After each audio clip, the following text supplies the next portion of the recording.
Well, given all of these definitions, we need to be able to actually deal with evaluating these arc functions. So what should we say about something like arcsine of radical 3 over 2? What should we make of that? Well, in essence, a good way of thinking about this is that whenever we're given this ratio, x, right, and x is between -1 and +1,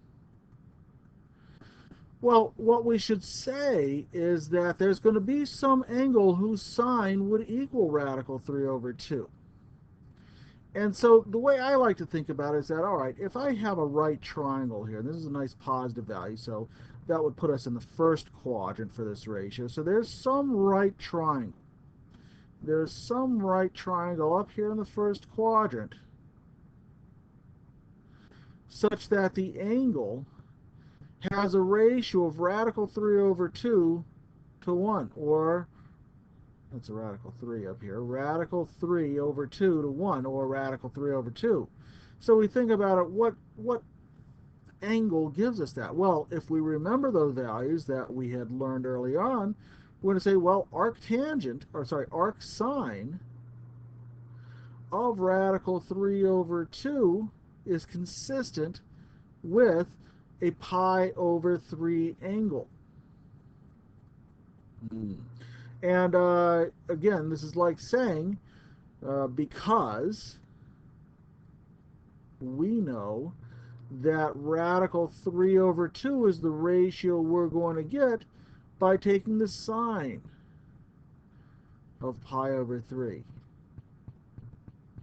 Now, I hear you may be thinking to yourself, why not sine of 2 pi over 3? Sine of 2 pi over 3 also came out to be radical 3 over 2.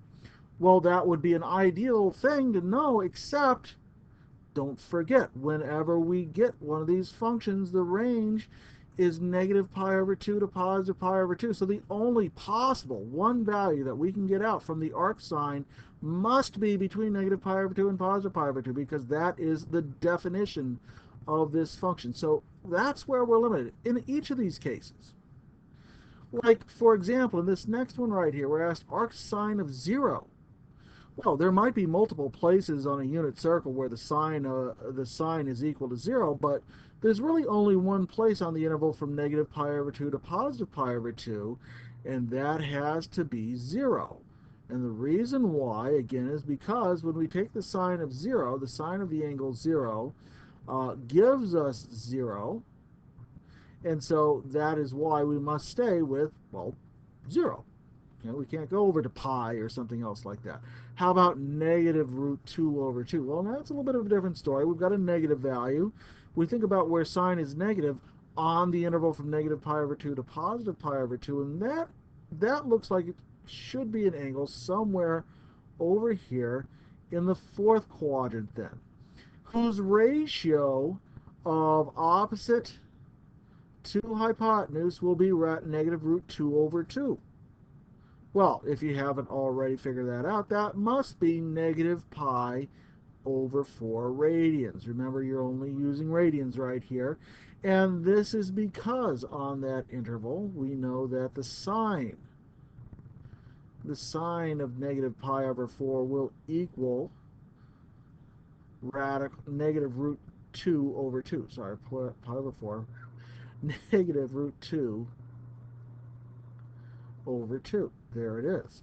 So when you are dealing with these functions, simply remember, first of all, our angles must be limited to being between negative pi over 2 and positive pi over 2 in the first and the fourth quadrants only, that everything else we're going to ignore.